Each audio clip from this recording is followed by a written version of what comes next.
Welcome to the Communication Mastery Podcast with me, Mark Berlinson.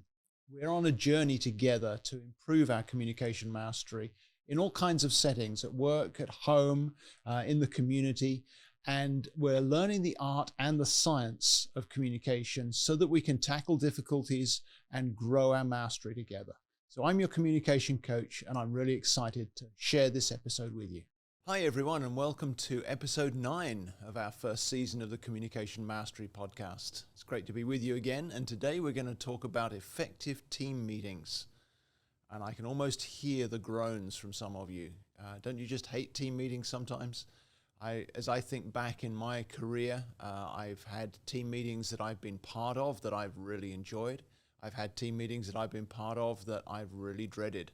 And as I've learned more about communication, I've come to understand some principles that will help us to have more effective team meetings, because teamwork is always valuable. It builds your journey towards your goals. It helps you to work together. It draws in all of the strengths that each person has to offer. And so teamwork's vital in all the things that we're doing. Whether you're talking about just a teamwork between 2 or 3 friends working on something together, or whether you're talking about business level teamwork with whole departments or whole divisions. And oxygen is vital for us in our physical bodies, but I like to say this, and this is today's takeaway really, communication is the oxygen of teamwork. So growing my communication skills, growing my communication mastery is always going to benefit my team, because communication is the oxygen of teamwork. And a team that doesn't have good communication is going to be like someone who's short of breath all the time. Like when you're climbing a steep hill and you're just breathless and you can't move forward as fast as you'd like to.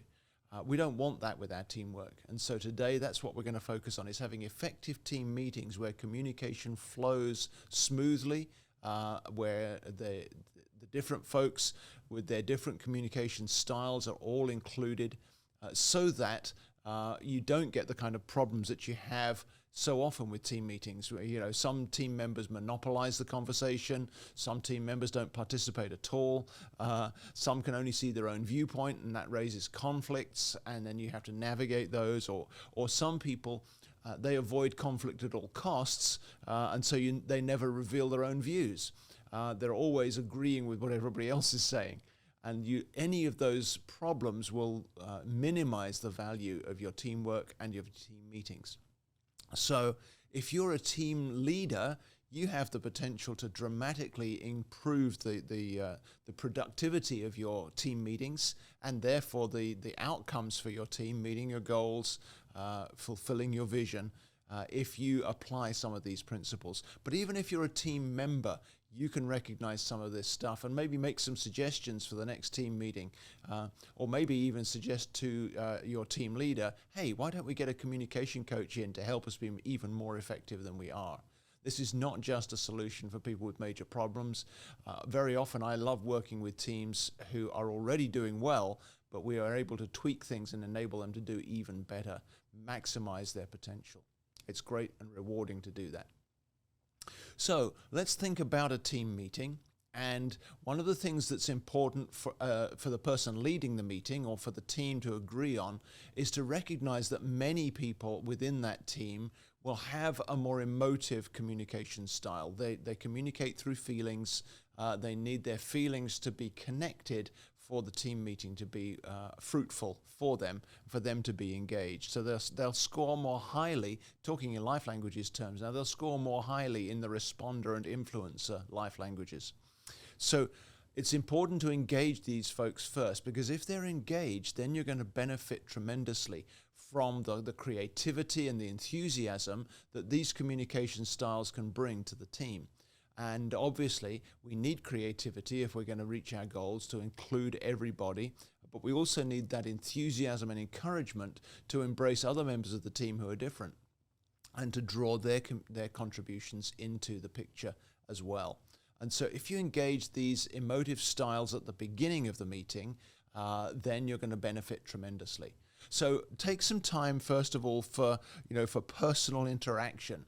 How is everybody doing? How are each of you doing? Not just a generic, how's everybody doing? Everybody says fine, and then we move on to the practical details. This is something a little more impactful than that, where you actually go around. Maybe you'd ask the team to say, hey, why don't you tell all of us one really great thing from an area that you really care about, that's relevant to the team. Not just, is everybody doing okay, but ask each person to engage with their memories and their emotions to bring something positive and encouraging to the table, so everyone starts out on a strong note of feeling included. Another angle that can help with including the emotive communication styles is affirmation. It's very important, if you're the team leader, to give affirmation. A little affirmation goes a very long way in strengthening and bonding your team together. Some of your team members won't mind if there isn't any, but a lot of them will really flourish if there is some. It doesn't need to be all the time. It doesn't need to be kind of stroking their egos or whatever. But if you are able to say something to specific team members where it's genuine, but it's personal, I really appreciated your hard work for that last project. Or thank you for the ways that you helped us overcome challenges with what we've been working on. Or even if it's just, I saw how well you interacted with that person, whether it's a supplier or a customer or a client or another team member. Just to notice those things as a team leader is very valuable, because a person being affirmed will always be on board with what your vision is and what your goals are. And so personal interaction also gives you insight into your team members. It gives you a feel for where they're at. And if you're not strong in emotive communication, that's an area that you can work on improving simply by understanding these different styles and looking for how are they doing. And you can measure the impact on your team members of the activities of the team between meetings if you'll engage those emotive styles first. So we've got the enthusiasts and the creatives, the feelers on board for our team meeting. Where do we go next? Well, the next thing to do is then to begin to look into the goals and the vision and the projects, whatever. We're moving into practical details in a way that looks, first of all, at where we're aiming for. What is our target? What is our goal with this meeting? What is our goal as a team? And this is where some of the cognitive communication styles really begin to shine. Remember that no one person is one of these three styles or one of these 7 languages. All of us have that blend of all 7.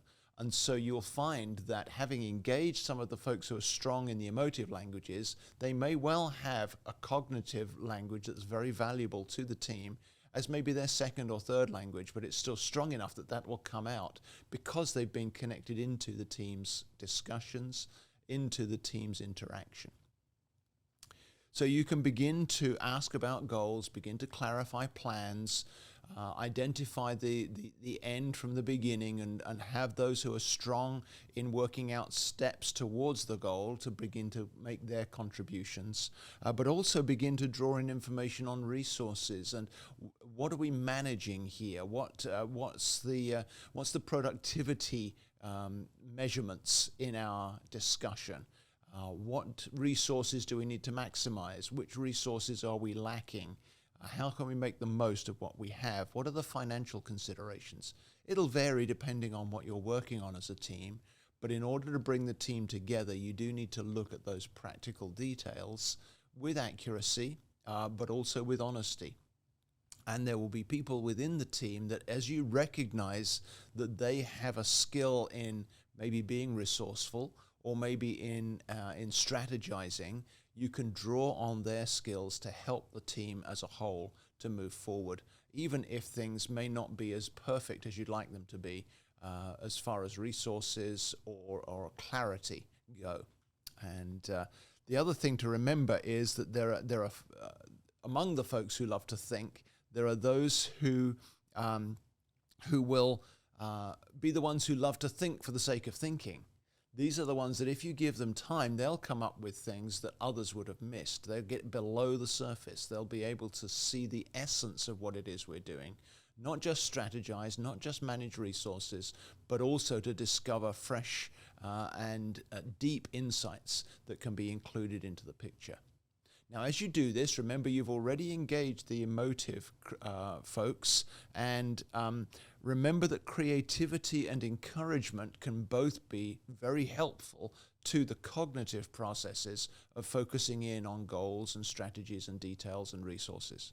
So make sure you balance those two by keeping it professional, not getting too stuck into just feelings, but not getting so detail-oriented that we forget about the creativity and enthusiasm and encouragement that can help us to make the most of what we have.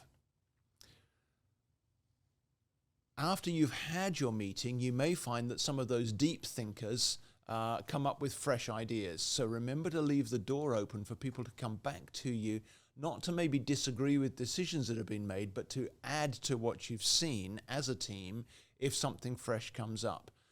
Sometimes I've been in meetings where we've reached a conclusion and the door on that discussion has been closed so firmly that an insight later that could have helped gets lost because it's not welcome. So remember to make sure that there's room for those who think more slowly because they think more deeply to bring their thoughts to the table, even if it's after a conclusion. I'm not suggesting that we leave every decision open for being redecided at a later date, but I am saying that we need to make sure we don't miss some of those what seem like insignificant or fringe details, but actually some of those things can make a huge difference. I recall several times on different boards that I've served on where a detail has come out after we've reached a decision that's enabled us to modify that decision slightly and be much more effective, because somebody who's a very deep thinker has come up with an insight that they couldn't reach in the meeting because there wasn't the space or the time to do that. And it's a very valuable trait to have in your team, to have at least somebody who's strong in that area and to make sure they feel the permission to bring their insights at a later date. So that whole stage of focusing on the details, focusing on the practical, developing strategy, it gives you data, it gives you metrics for you to measure the effectiveness of your plans and of your strategy as you move forward as a team. And it sets out the steps for you to take as well. Remember, some of your thinkers will be very, very good at being able to stick to the plan even if it doesn't work right away, even if it doesn't show results immediately. So now you're beginning to have most of your team on board, because most of us have at least one of the emotive languages and at least one of the thinking languages fairly high in our profiles in the life languages. But remember, there is that third category of communication, and that's the action-oriented communicators, the action-oriented people, the practical people. And so as we move into those kinetic styles, it's best to start with asking for the practical details that arise from the plans that we're beginning to make, from the strategies, from the metrics, from the resources that we've identified. What are some of the practical details? So practically speaking, what do we need to do as our steps towards what we're doing? Or what might we miss? Or how can we finish this well? How are we going to draw this to a conclusion without missing any of the details that are included in whatever we're doing? I realize I'm speaking generically, but I'm hoping you can apply this to different settings according to the nature of your team. And then finally, having looked at practical details and the things that others might miss in the action category, not the insight category, then we come and conclude our team meeting by asking for leadership, by looking for those who are going to be the ones who will lead the charge, the ones who will take action in order to innovate and to move us forward towards the goals we've set, towards the things that we're doing as a team.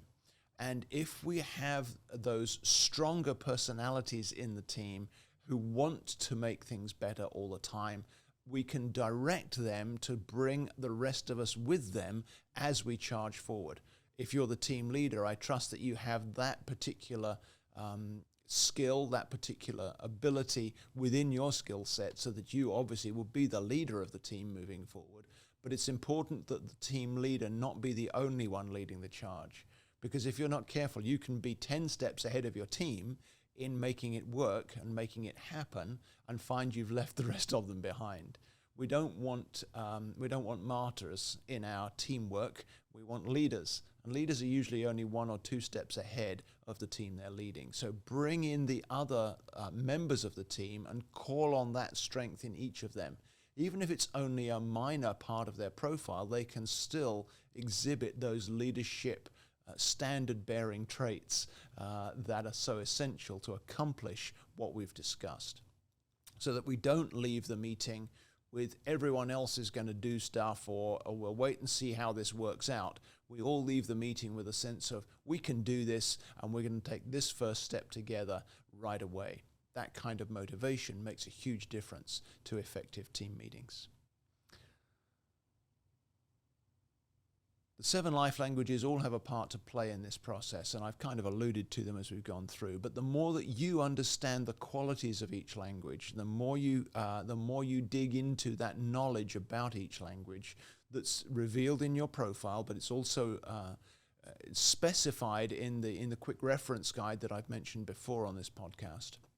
The more you get familiar with the different qualities of the different languages, the more able you will be, whether as a team member or as a team leader, to really leverage all of those qualities into the work of your team and into the effectiveness of your team meetings. And I'd love to hear from you about the challenges that you've faced in team leading, or the challenges you faced in team meetings. How did you overcome those challenges? What did you draw on? What would have helped you to succeed? Who did you draw from as a resource to your team or as a resource to your leadership? Who did you bring in, and how did that help? Let me know, because it really helps me to help others to hear back from you in that way. All of this dynamic was also a process in the ebook that's available on my website through the introductory resource package. It's only $9.99 on my website. That introductory resource bundle is a great resource to you. But the dynamics are in my ebook, A Business Communication Parable. And you'll see how the team leader in that setting was able to leverage what we've been talking about to reach an effective outcome, and then to celebrate with her team what they'd achieved together. I've still got a few spaces in my schedule this fall for businesses who want to benefit from communication mastery. And so reach out to me if you'd like to grab one of those spaces and cause your team to be even more effective. That's it for this episode. So we'll see you again for episode 10. So thank you for joining me for this episode of the Communication Mastery Podcast. If this has been helpful to you, please leave a rating and a review, because that helps me to get the word out. You can also share it with your friends and encourage them to subscribe. I'd love to hear your feedback. Give me your suggestions for future episodes. You can connect with me through my website at www.markburlinson.com. I'm your communication coach, and I'm looking forward to hearing from you. See you next time.